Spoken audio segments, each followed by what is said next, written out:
Shove it, man! Alright, Hulk Hogan Show episode 50. I always feel like some storylines get more attention than others, and it's those others that I'm interested in. Today's video was a YouTube request, and I thought it was a good one because the question I was asked I wasn't sure if I could answer. Was it any good? And today, we'll be asking that question about the two-man power trip.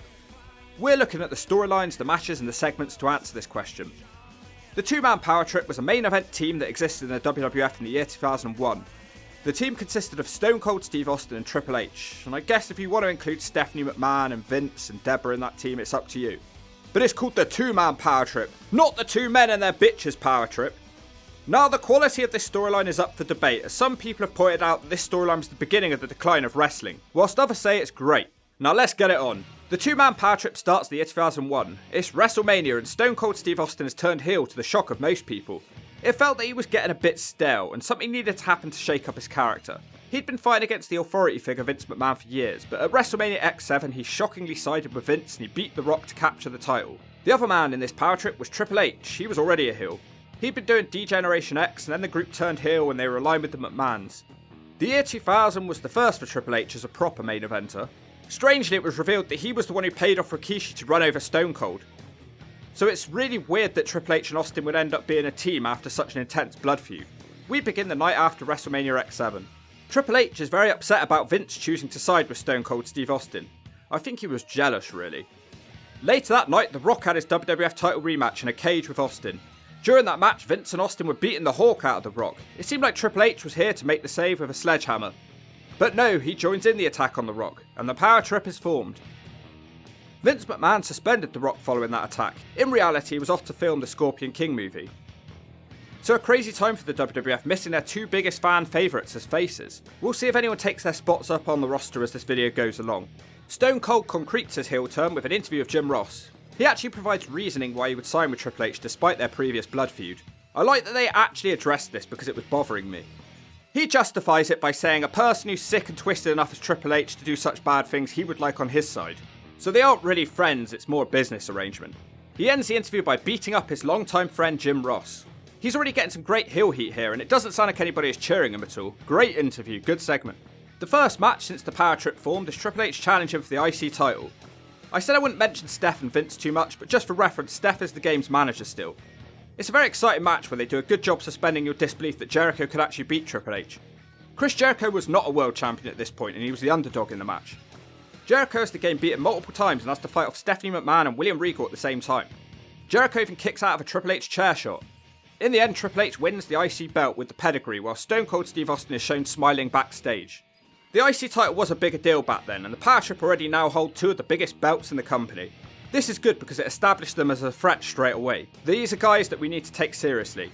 Stone Cold and the game first team together along with Stephanie to take on Team Extreme. It's a really fun match and it's really even too. It certainly feels like some different guys are getting chances in the main event due to Austin being a heel. The Power Trip actually lose this one, but only because Stephanie was pinned by Lita. They carry on their great heel work after the match with Triple H nailing a pedigree on Lita. They also destroy the Hardys with a steel chair. They end it with Austin hitting the stunner on Lita. It's only been 2 weeks and there's no bigger heels on the roster. You have to call this a success so far. Very clever booking because they've so far beaten up on wrestlers that the fans care the most about.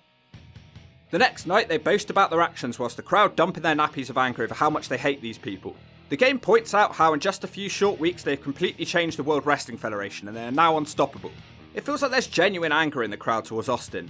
It's a 16-minute promo and that is something I'm going to keep an eye on. But in the blink of an eye, Jeff Hardy takes out the two-man power trip on his own. It really feels like this is helping to bring some new stars to the spotlight. And we end that episode of SmackDown with Jeff Hardy challenging for Triple H's IC title. So Jeff is yet again in the main event, a pretty big deal for Jeff in early 2001. It's one of those fun matches you don't get to see too often around this time. Jeff was a much bigger underdog than Chris Jericho at this point. But yeah, he takes Triple H to his limits. We get whispers in the wind, Jeff Hardy's dive counted on the outside of a power slam, and then later in the match Triple H gets desperate and has to shove the ref onto the ropes to stop the Swanton Bomb. He goes on to completely bump the ref before Matt Hardy runs out and throws a steel chair in Triple H's face. The Swanton Bomb hits and the ref wakes up and Jeff Hardy has pinned Triple H to take his belt. It's the upset of the decade and it's an incredibly short title reign for Triple H. I've said it already, but great to see other people are getting a chance. Props to Triple H for elevating Jeff Hardy like this. And the game didn't really lose too much from putting over Jeff Hardy, you'll see why in a minute. the first big singles title win of Jeff Hardy's career. But it's not just Jeff who's getting something out of this feud. Matt Hardy starts up a mini feud with Stone Cold Steve Austin after assaulting him backstage. And these were the times when no one was getting over on the main eventers. Stone Cold actually let Matt Hardy have it for the time being. He says he's going home. Gee, this is not going how I remembered it. I remembered the power trip destroying the roster. Well, the Hawks proved wrong as usual minutes later. Jeff has the small task of defending the IC title in the Triple H rematch.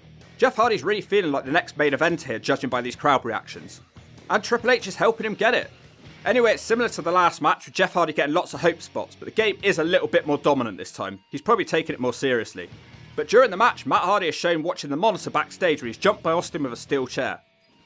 He makes his way out and stalks Lita.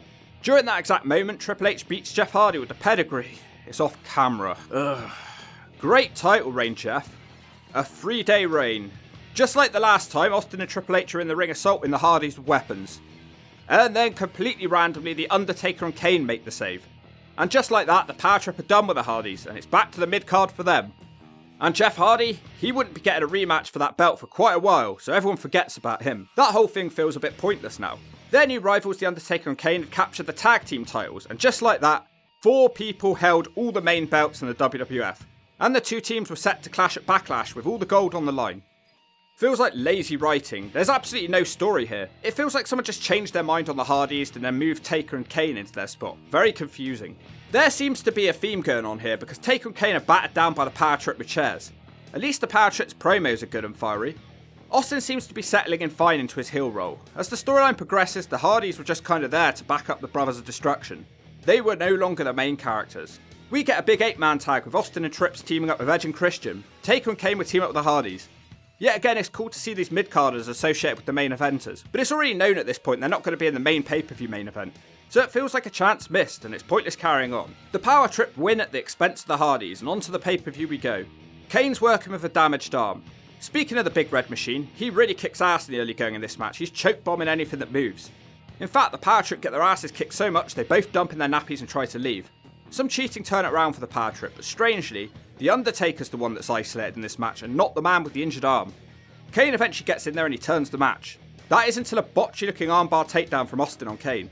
Most of the match now is just the power trip working on Kane's arm, and rightfully so, but I have no idea what Austin was going for here. Austin and Taker end up brawling into the crowd and they take the ref along with them. The game tries to cheat, but you can't manage it. Stephanie gets a big boot in the face from Kane, which is always good to see. Even Vince McMahon gets a piece of the action as a sledgehammer is used on Kane. And the power trip capture the tag titles. It was quite a long match, but it wasn't anything incredible. Shows how much the main event team was lacking at this point. Vince was now referring to Triple H as his only son, and next for his only son Triple H was a match with Test. This was a punishment for Test due to his interference in the match between Shane McMahon and The Big Show. Kane was also being punished for booting Stephanie McMahon in the face at Backlash. His punishment was a WWF title match against Austin. Doesn't seem like much of a punishment. Linda and Vince were going for a divorce at the time, and she kept overruling Vince's decisions. She overruled him and said that The Undertaker would actually take Kane's place in the match due to his injured arm. I've started noticing that his teaming seems to be benefiting Triple H more than Austin. It may just be because he's more confident as a heel. The Test Triple H match only lasts a minute because the game smacks him with a chair and destroys him with weapons. Triple H ends up powerbombing him through a table. This did little to elevate either man. Kane and Triple H now seem to be having their own separate feud. The title match doesn't fare any better. It's almost thrown out in a minute because the game interferes and smashes Taker with a sledgehammer. Kane also has his arm brutally assaulted by Austin with a chair. This goes on for a few minutes, and at this moment in the storyline it really feels like the power trip couldn't be any more dominant in the WWF. There's no one left to step up to them. They even smash up Taker's bike. I like my factions to feel like a threat, and they certainly do at this point. It's now revealed that Kane's out injured indefinitely, so now there's even less people who could compete in the main events. Jeff Hardy ends up getting his IC title rematch, but it doesn't come to much. It's a match more focused on The Undertaker attacking them. The Undertaker sent Austin for a glass window, which ended up getting glass in his eye. Austin and Triple H are off to hospital. When the driver turns around, it's revealed to be The Undertaker. It gets a massive crowd reaction, what was a good moment in this storyline. Triple H is apparently arrested off screen, and this means that he misses the next couple of shows too. Now there's even less people in the main event scene. This glass in the eye incident leads to Austin whining and complaining constantly. He keeps saying, "I don't deserve to be treated like this." Not a fan of Austin complaining all the time. It was not the Austin anyone wanted to see. I cannot believe how weak the main event is at this time. At least the mid-card is strong with guys like Angle, Jericho and Benoit coming through. But there's just nothing in the main event. Austin carries on moaning and moaning about The Undertaker. I cannot reiterate how this wasn't good for the Austin character. Stone Cold was now struggling to beat the likes of Rikishi in the main event. He did it, but it wasn't convincing. And I mean, it's Rikishi, a man that Austin crippled with ease half a year prior. At this point, we're missing The Rock, The Game, Foley, HBK, Kane, The Big Show and Kurt Angle from the main event scene. These are sure tough times and it's not helping the Power Trip storyline. One episode of SmackDown had an ongoing skit that The Undertaker was sat in Stone Cold's locker room, and Austin and Vince spent the whole episode trying to plan how to get The Undertaker out of his locker room. The old Stone Cold would have stormed into the locker room with no fear of The Undertaker. Austin sends his wife instead, and Taker literally spits on her. Yes, The Undertaker spits tobacco juice on Debra, and yet the rattlesnake still does nothing. Austin then resorts to sending William Regal. What a pussy. If Regal is brave enough to go in there, what does that make Austin? Taker ends up stealing all of Austin's stuff, including his World Wrestling Federation title, but at least he finally leaves the locker room. The Taker calls him out in the ring, but Austin's still too scared to face him. Instead, Vince McMahon is brave enough. Yes, Vince is now braver than Stone Cold. Vince makes The Undertaker give all of Austin's stuff back. Austin and Vince eventually try to sneak attack the Taker. This is the return of Kane, and Austin ends the night dumping in his nappy and frantically escaping through the crowd. Someone please give Austin his balls back. Triple H, however, does still have some balls and challenges Kane to an Intercontinental title match on pay-per-view, and it will be a chain match. Unfortunately, Stone Cold couldn't do the same thing and The Undertaker has to ask him for a match at Judgment Day. But first, all four of our men are going to fight for the tag titles. Before the match can take place, The Undertaker is called away because he's told his wife has been in a car accident, and instead it will be a handicap match for the tag titles. But just like every match, the Power Trip can't get the job done and Triple H punches Kane with a chain to get DQ'd. Madness, they have a 2-on-1 advantage and the guy is injured, and as usual you have to resort to weapon shots. It's hard to get on board with a storyline where the wrestlers involved can't win any matches. I enjoyed it at first, but it's starting to become obvious. Oh yeah, and it turns out that Austin faked The Undertaker's wife's emergency. Austin pulled a Breaking Bad before it even existed. On to the pay-per-view then. Kane and Triple H are attached to each other by a length of chain. It's a vicious match with Triple H spending lots of time working on Kane's injured arm. It all goes wrong for the Game though when Austin interferes and mistakenly hits his own guy with the chair. And Kane wins and is the Intercontinental Champion. The first serious sign of trouble amongst the Power Trip. And of course Triple H flips out backstage looking like a real psycho when they try to calm him down. In the main event for the WWF title, we get to see a typical Attitude Era match. It's good to see that Stone Cold has now grown some lumps between his legs, and he's going through with this match after previously being scared shitless of the Taker. The match contains plenty of chair shots and interference. It's a fine, chaotic match, but I know not everyone goes for this stuff. Ultimately, both Triple H and Vince McMahon show that they still have Austin's back, and they help him beat The Undertaker with a sledgehammer. It was good, just neither of these matches were classics. This pay-per-view does do a good job of sowing the seeds for where this storyline is supposed to be going next. And I say supposed to, but it won't. And in a minute I'll get to why, there's no need to cry. Shut up or I'll smack you one. Overall I'd say Judgment Day is good as far as the Power Trip storyline goes, but I won't say it's amazing. The following night Austin was in the middle of his many moaning segments, which is mercifully interrupted by Chris Jericho, who tells him to shut the hell up. He also tells him that for selling his soul to Vince McMahon he's become a bigger slut than Stephanie McMahon. All this happens while Austin is stood around looking frustrated and everyone's laughing at him. He just knows as a heel he hasn't got enough to respond on the mic. The Power Trip are beaten up by Benoit and Jericho, who will be facing them tonight for the tag belts. There's also a segment where The Undertaker tracks down Stone Cold backstage. He tells Austin he's not finished with him and he threatens Debra. He finishes the promo by asking Austin if he's got a problem with anything he just says. Austin doesn't respond, he just dumps in his nappy of fear. Once again, Stone Cold's partner Triple H is coming off as much cooler than he is. The Game blames Austin for his loss of the IC title. He points out that Austin still has his titles because Triple H doesn't make mistakes. Austin almost sounds like a nerd here. He whines that he's Stone Cold Steve Austin and he doesn't deserve to be talked to like this. So here we are, the two-man Power Trip defend their tag titles on Raw against Benoit and Jericho. Many people call this one of the best non-pay-per-view matches of all time. Jericho is moving at a million miles an hour in this match. He looks like a really motivated man. Austin can't deal with Jericho and tags out. The Power Trip do a bit better with Benoit when the Game is in, but once again it's Austin who's struggling. Benoit gets a 2 on a middle rope suplex. Moments later he has the crossface on Austin. Triple H can't break it up as Jericho drop kicks him away. The ref is distracted and Triple H rushes the ring with a steel chair. This almost gives the Power Trip a tainted victory. Another victory almost comes after Triple H launches Benoit into the steel steps. The Game now with a jawbreaker. I just wish Stone Cold would do something. Chris Benoit ends up isolated for a long time, but it's not boring. The crowd are into this one so much, and a good crowd can lift any match. An enziguri kick and Benoit thinks he's made the tag, but the ref doesn't see it. Nobody cares and the match breaks down. Triple H has it won in the middle of the ring with a pedigree, but no ref. He stands up and he's hit with a Jericho missile dropkick. The entire building is shaking as Jericho officially gets the tag. Triple H is sent out of the ring and Austin is trapped in the walls of Jericho. Triple H once again makes the save at the last second, but in the process, Triple H manages to tear his quad. The game toughs it out though and ends up fighting Jericho on the commentary desk. Y2J puts the game in the walls of Jericho whilst he has a torn quad. The pain he must have been feeling at this time is insane, and fair play for carrying on the match in this way. In the ring, Benoit hits the diving headbutt but no ref. Austin retaliates with a stunner, the ref can only count 2.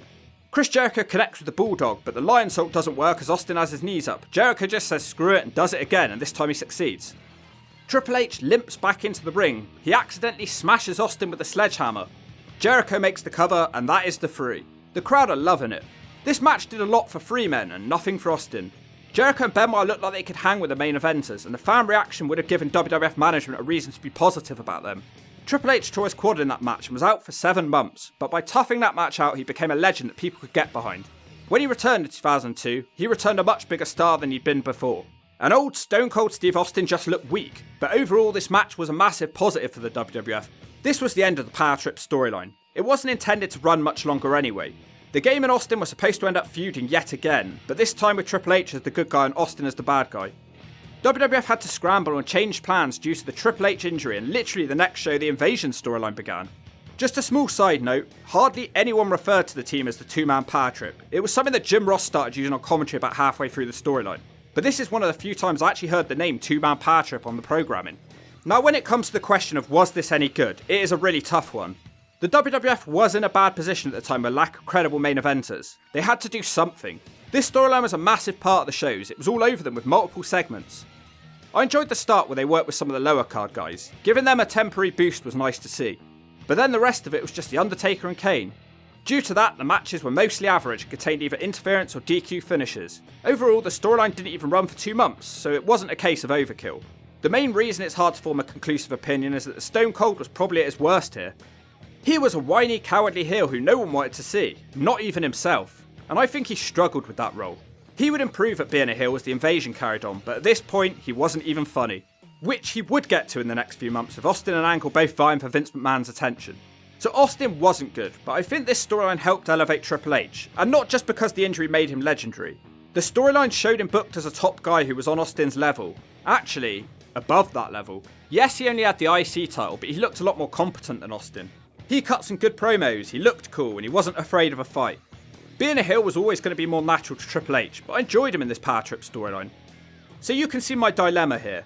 In the end, I decided to listen to the reactions from the fans at the time, and the Power Trip were legitimately hated with some of the loudest boos of all time. The storyline managed to cover up the gaps of the missing main event stars, which meant it served an important purpose. So I'm calling this good overall, but mainly from a Triple H perspective, and if you don't agree with that, I won't let you live.